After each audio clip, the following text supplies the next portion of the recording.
Hey, what is up, everyone? It's Rich. All right, good morning. Today, what we're going to do is we're going to look at Sergio Toppi, but I'm actually going to start it out with a little bit of my personal work. The reason being is I thought I would show a little bit of an influence chain that I have to Topi, and it'll be an interesting lead in, I think, to this video and kind of how you can assimilate influences and stuff like that. So, let me pull up the first piece that I want to show. So I did two pieces probably about 15 years ago when I realized that I had hit a wall trying to draw comic book stuff, and I knew that I could draw, and I just couldn't draw superheroes to the level that I wanted. And so what I thought I would do is I would just try to do whatever I wanted to do. So it started out with like a series of like watercolor drawings, and it ultimately led to this, which actually led into my black drawing pieces. But I thought I would show this. So this is just like little, it was kind of like I was trying to do Drew Struzan, but in pen and ink.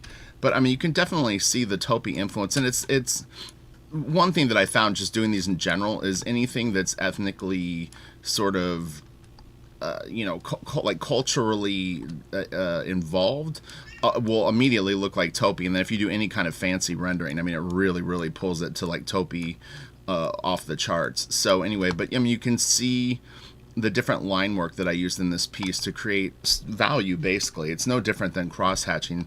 And one thing you'll notice that I do when I'm doing the videos is I'll pull out really far. One thing to me that's very important, and this scan is a little bit crooked, so it's leaning a little this way, is I'm looking at the far read, because to me it's incredibly important. And do you see that even small how clear this reads? For me personally, that's an incredibly important part of any kind of layout. Now, not everyone has the same focuses and sort of approach as I do, but you'll almost always see me if I'm curious about a piece or if I like a piece, I'll immediately zoom out. And it's really how I've always judged my work. So as much as I will lay in tons of detail, I don't always care about the small detail as much as you might think. In fact, it's probably third or fourth in line. Honestly, it's just about creating value. This was very difficult. And what was interesting too is, so when I did these pieces, I wasn't referencing Topi. I just went for it and did it, and I was vaguely aware. I'm a Topi fan. I'm not a huge Topi fan. Like he's great, but it's nothing that I've ever like really deeply immersed myself in. But I was able to pull enough out quickly to be able to do this, just curving lines basically. So it's not a knock against Topi. I think he's fantastic, but I have way heavier influences than that. I mean, Frank Miller, which you don't see even in this at all, or Giger. I've always wanted to draw like Giger, but I've never wanted to draw literally like him. So I've always tried to create that value. But anyway, so this is one, and then I'll show you the other one, and you'll see what I mean. Like I said, just the content alone, and then that little bit of swirly rendering immediately takes it there. My cat wants out. Hold on one sec. I'll let you look at this for a second. All right.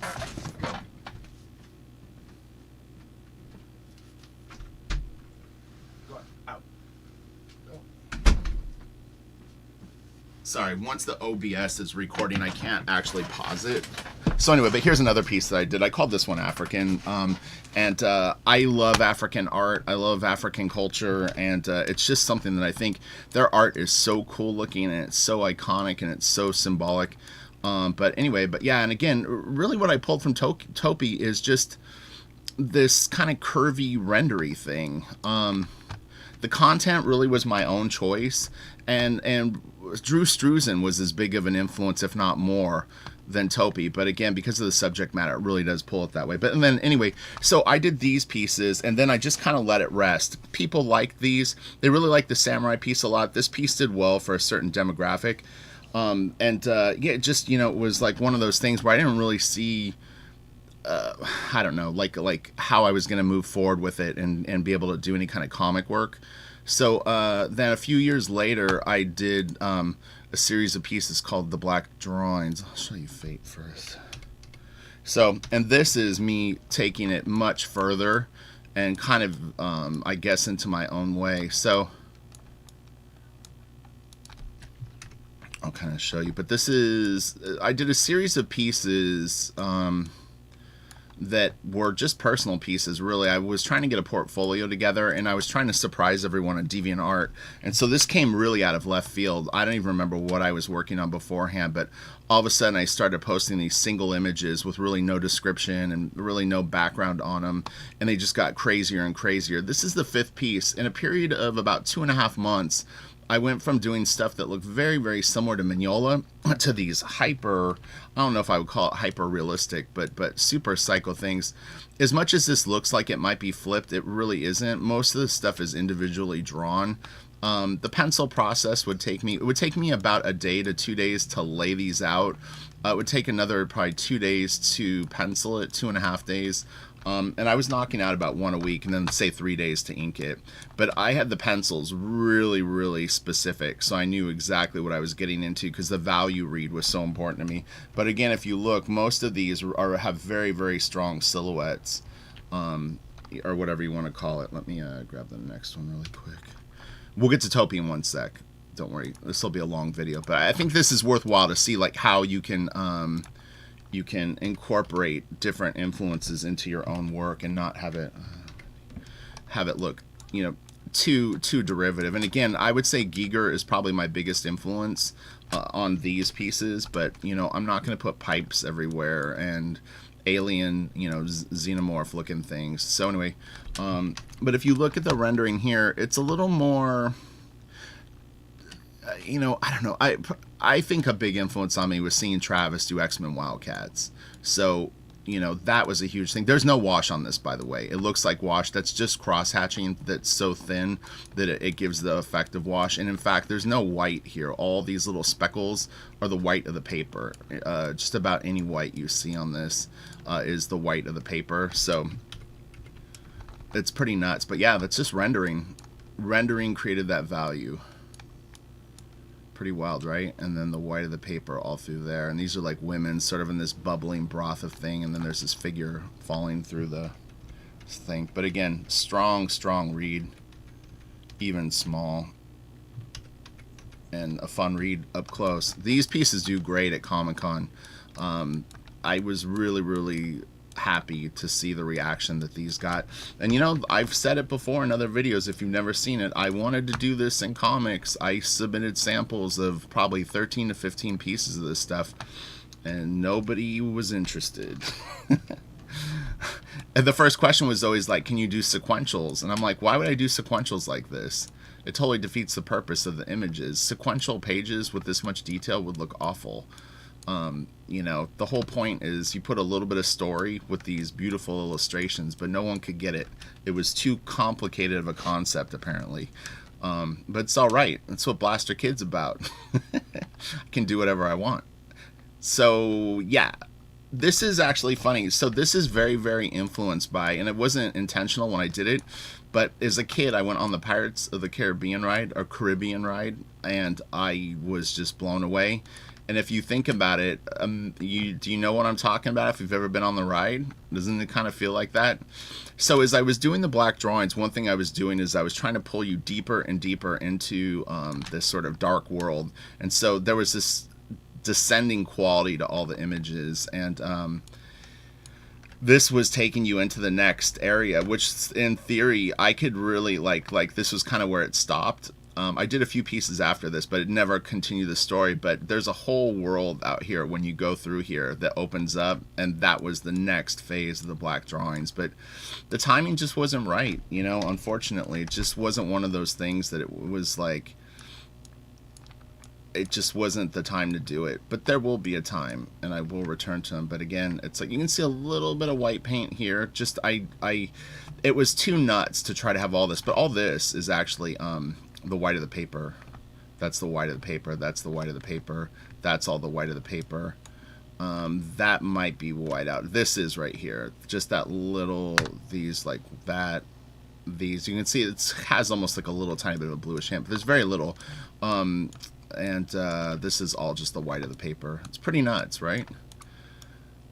And yeah, okay, so let's get to Topi. But anyway, I wanted to show you how I took an interest in something that someone did and was able to turn it into kind of my own thing, you know. Mignola is a huge influence on this stuff too, but I mean, I don't think it looks too much like Mignola. And then again, we'll look at the far read. See how strong that is?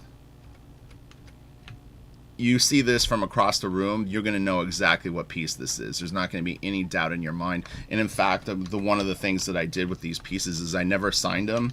One of the reasons being is I think that the art is my signature. So, you know, that was my intent, was when you see one of these pieces and you know my work, you're going to know right away. This is actually very influenced by Jack Kirby, funny enough, that this is a Richard Friend black drawing, you know. So I had a tough rule book for myself on this, you know. I was very, very driven, and I was pissed off, and good things come for me when I'm in that thing. There's a hidden chimpanzee right here too that a lot of people don't notice. Alright, monkeys scare me. Alright, let's get to Topi. I'll like mark it for people that don't want to see the black drawing stuff. So, alright, let's go to this and then we can move through these. Okay, Sergio Toppi. He's an Italian illustrator. I think he was born in like 1920 or 1932 and he passed away in 2012, I believe. Fantastic artist. You know, if I was going to guess, I would say that maybe Tom Coker told me about him, or we might have stumbled on him at San Diego Comic-Con from a book dealer named Tony Raiola up in, he would come to San Diego, but I believe his store is, in, LA, and, yeah, we got really into Topi, and it was hard to find books of Topi. I mean, you were lucky if you could pick up one a year. This would have been probably in like 1998-ish, around then, 97, 98, so it was a while ago.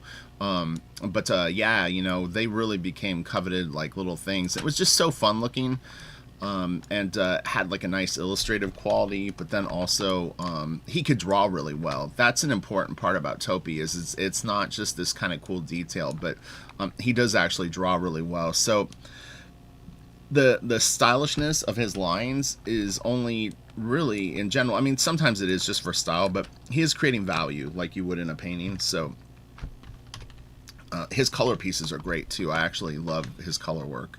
Yeah, this is so cool. Look at that. But yeah, he tends to do a lot of very culturally diverse characters. You know, he'll do Persians, American Indians, African stuff, Spaniards. I mean, it goes all over the world, which I think is very, very cool, because the evolution of man and all these different costumes and the way that people dressed is really, really interesting, and you can get so many design ideas from it. So it's pretty badass. Now my cat wants in, but she can kiss my ass. When you make a choice, you have to deal with it. You have to commit to it, kitty. I watched The Revenant last night. This reminds me of The Revenant. I love that movie. It's so beautiful looking. Oh my god. The cinematography in it and the lighting and the colors are just killer, and it's so gnarly.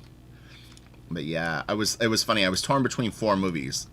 It was Mad Max, Escape from New York, Shutter Island, or The Revenant. I went with The Revenant.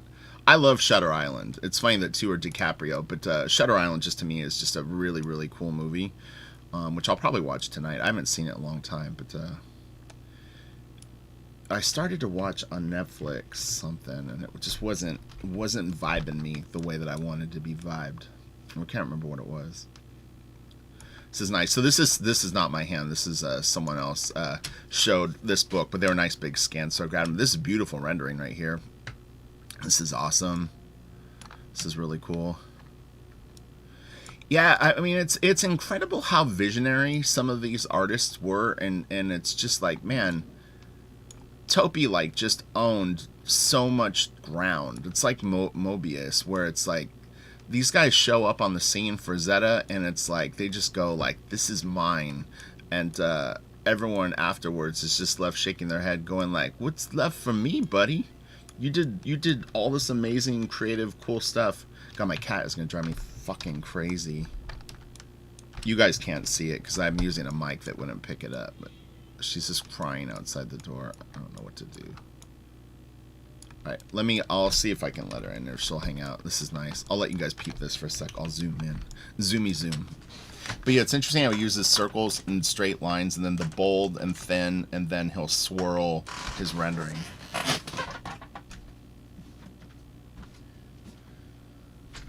Alright, if you want in, you need to stay in. I'm on YouTube. Go, come on. Yeah, alright, there you go. We haven't had much sun here, so in her defense, it's a sunny day finally, and I think she wants to lay in the sunshine. Oops, sorry, didn't mean to do that. I call full screen now, Carlos mode.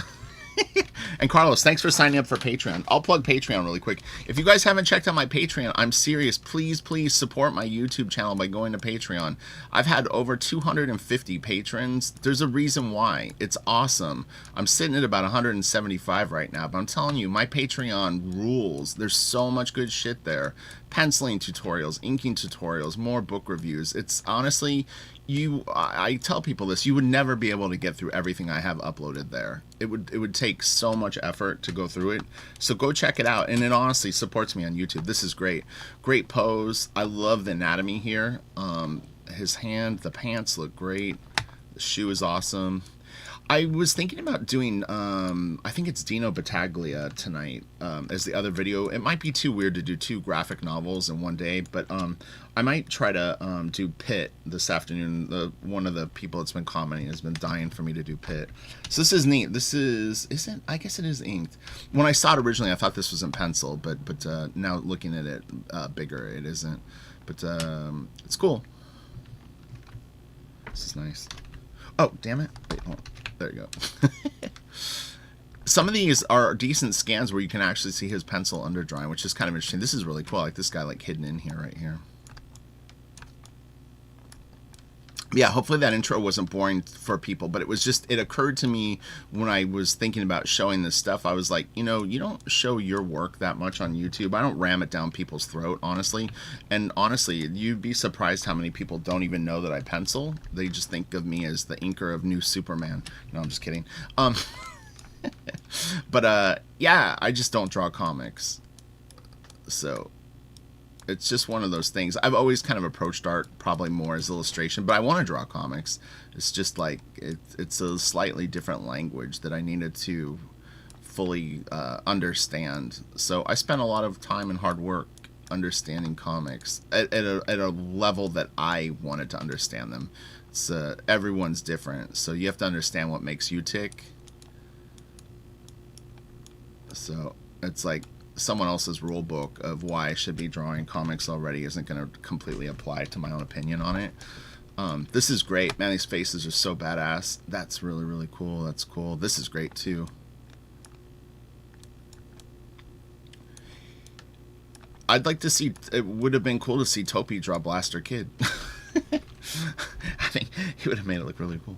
Oh, man, that's awesome. I love his color work. God, this is really cool. He's got a little bit of a Gustav Klimt thing going on in his stuff sometimes. You can definitely see that design element that Klimt had. This is great. Man, it's so nice. Wiener. Oh, that's cool. Mignola definitely is a fan of Topi, and in fact, I've seen him do as an old piece. It was a pinup in the back of a book. It might have been in the back of Farfar and the Grey Mouser. It almost has a tree similar to this. But it could be incidental. It's possible, but I would think Mignola likes Topi. This is great. Like I said, I love Mignola. He could be my favorite artist. This is funny. This reminded me of Sean Gordon Murphy. He's definitely a fan of Topi. Love the arms that he draws and the hands. They're so nice. This is nice too.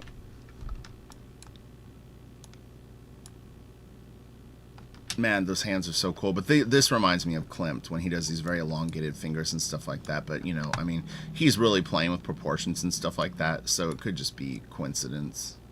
Walter Simonson Ford. That's cool. I could see Walter Simonson being a fan. Honestly, Walter's got some very interesting stuff. I'll do the big zooms for you guys. It can get a little pixely, but when I was watching the video back last night, I was like, oh, you could go bigger. Just, I don't want it to be blurry. This is nice. Man, so good. This is cool too. This is nice. It's a lot of rendering on her face. He did it quite well too. It looks good. This is really, really cool. Are you feeling stylish now? Do you want to do some swirly whirly rendering? This is really cool. This reminds me of Travis did one page of Alien, and I know I never really would. I'm sure Travis would like this stuff, but I don't think it was an influence on what I'm referring to. But he did one page of Alien, and if you've ever seen the black and white scan of it, like his little computer screens and stuff look like that. But just because there's line work on them, this is great, and it's neat to see Topi do something sort of futuristic. Is you don't see that a lot with him, but it's very, very cool. Very cool. Again, variety. That's, you know, it's like a lot of detail, not a lot of detail. You do a lot of very sort of organic and kind of primitive stuff, and then you do something sci-fi, and it's like very refreshing to see. This is cool. It's really, really cool. I love the sleeves. They're so short and his hands stick out. This is great too.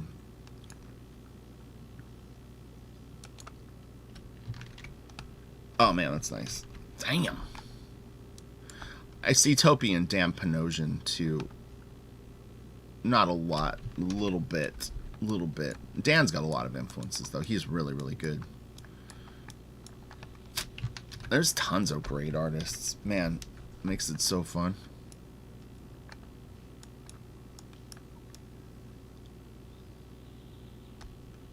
That's so cool. It's fun when you can see a little bit of the underdrawing. Fishes. I don't know, what kind of fish is that? I'm not very fish savvy. I always like this piece. That's cool. His hands are great. Oh man, that's so awesome. His shoes. It's the shoes. And if you can, share my videos. This channel needs to grow, man. I'm serious. You guys need to get the word out. Do it, please. I'm telling you. There's no reason this channel shouldn't have more subs, so we need to build it up. If you stuck out this video this far, you don't have to do it today, but just at some point, please share this stuff. Shove it around.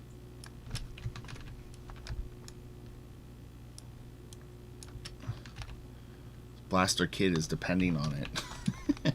It is actually, though.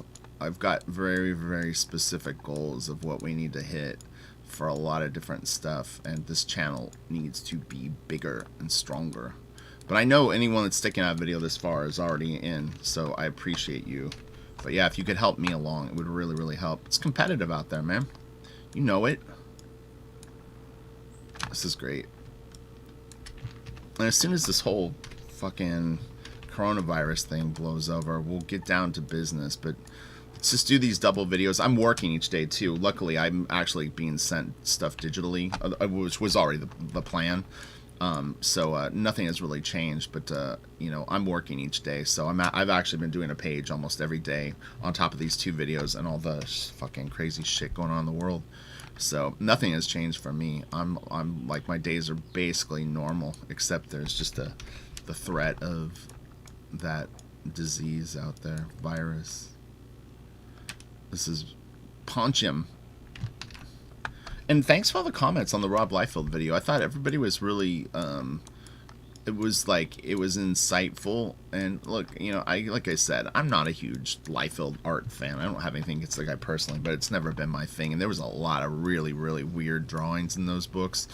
But the point was, it was like, try to find what he does well. And honestly, on his X-Force stuff, he was way, way stronger. I mean, the work on that stuff, honestly, is generally pretty good. So at some point, we'll go through some of those issues. I have them all, because I bought a collection off a friend of mine, and he was way into it.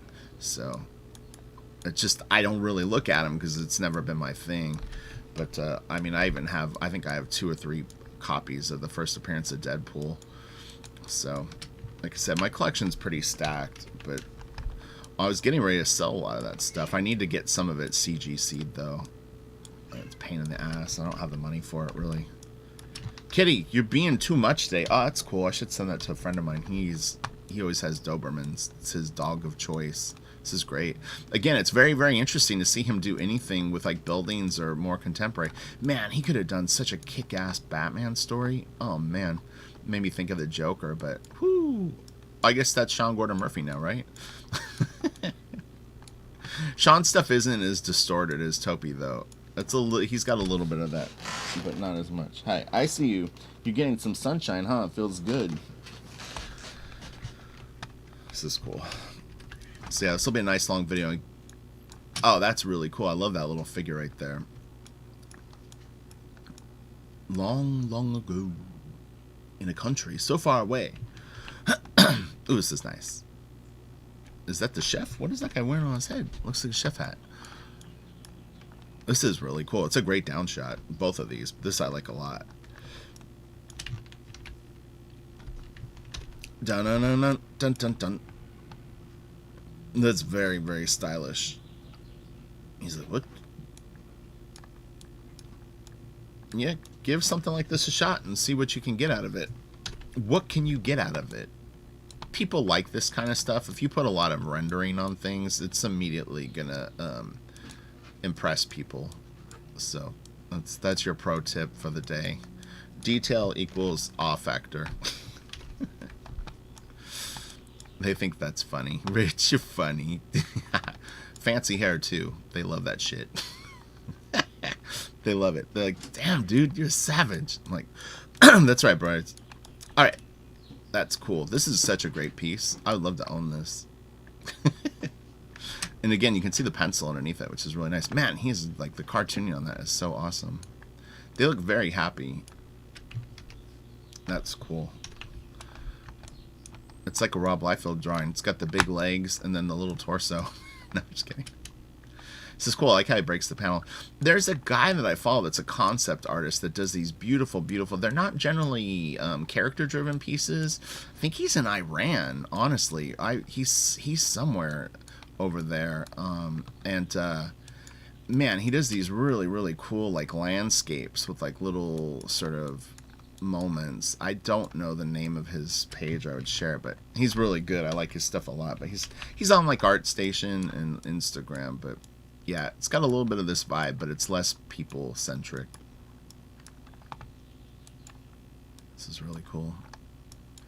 He actually draws attractive women. Sometimes they can be a little sort of creepy looking, but they're generally like, he's got a good sense of aesthetic on. This is great. Fuck, man. Alright, I hope everyone's hanging in there. This next 2 weeks are probably going to be a little bumpy, so don't let the news freak you out, because it's like definitely more people are going to catch this shit. I know someone that got it and was hospitalized, so honestly, you gotta be careful out there. Don't skirt this. You don't want to play roulette, you know, with your health. So, that's cool. Yeah, that's really, really nice. And again, it's fun to see him do something a little different, a little out of the box. I mean, you know, that variety. Oh, this is cool too. Damn. I need to get more books of his. I have like 5, but at one point I just kind of tapped out because, again, I like his stuff, but it's like I felt like I had enough to get an idea of what he did. But I would definitely get more now. This is great. Man, I love his color work. It's so beautiful. Oh, it's cool. See, this was the one that reminded me a little of Panosian. It's just a coincidence, but I mean, it's like, I don't know, I had a tiny bit of a Panosian vibe just in this face. But Tom Coker, if you've ever seen some of Tom Coker's stuff, he would incorporate a lot of Topi. Tom's a good friend of mine. I love Tom. He's a great, great artist. His early work, Gen 13 Max. Oh man, what was the book that he did for Wildstorm? It was the 3-issue mini-series. It was kind of creepy. Troy Hubbs was inking him after Travis. It was cool. Very cool stuff. He did Sigma, but not much. But there was another book that he did 3 issues of. Fuck, I can't remember what it was. If you look up Tom Coker, it's with 2 M's. Tomm. There was a 3rd book he did for Wildstorm that has some elements of this in it. And Coker is Coker. That's cool. This reminds me a little bit of that guy's stuff. Like, he does stuff like this, not as abstract, This guy's like, what? Who are you talking about, Rich? Just say the name. I don't know his name, or I would tell you. It's cool. It's the thing. When you go on Instagram, don't come up with some clever name. It needs to be something simple that people can remember. Todd Art. If you get too clever, it's like, even if I want to find your stuff, I can't remember what it is. It happens all the time. I'll go, what was that guy's name? Girl's name? They had really cool art. And it's like, you know, you follow 1,500 people on Instagram. Good luck figuring out who it is. This is cool. And sometimes, I mean, I have to like combine folders. If I save the stuff and I re-find it, I just throw it in a folder that I know I would look for that's similar or something, just so I can remember their name.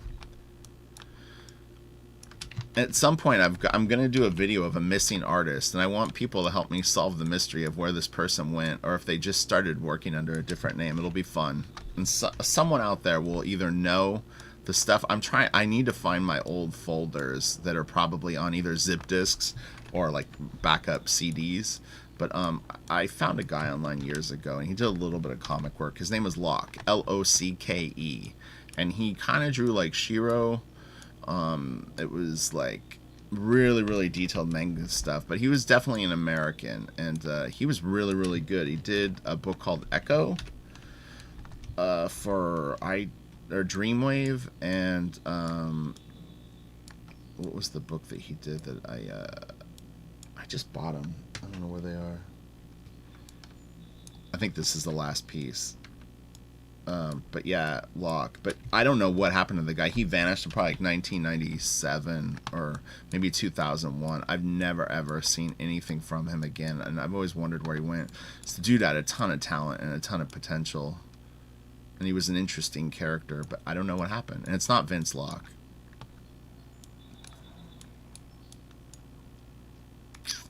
But yeah, I wonder if Pat Lee would know. You know, I actually know Pat. I should ask him. That might be the way that I solve this mystery. This is cool. Yeah, man. I really like the way he draws arms. And it's different. Like, the way that he handles the anatomy is interesting. It's like he loves this one really long, like, sort of shape. This is all really cool. I love the lighting here. This is great, too. I don't want to show it. It looks like... that's white ink. It looks very, very cool. Oh yeah, it's really, really neat. I like the little hatch that he threw in there. It could just be like to make the curve, but it looks awesome, right? Okay, that's it. All right, have a great day. Hopefully that didn't ramble too much and went off on too many deviations, but you know, it's a long video. I think you'll really enjoy it, and obviously if you've made it to the end, you did. So all right, have a great day. I'll be back later this afternoon with probably something a little more mainstream. And yeah, be safe out there. I want everyone around. And share my videos, smash the like. You know what to do. All right, later.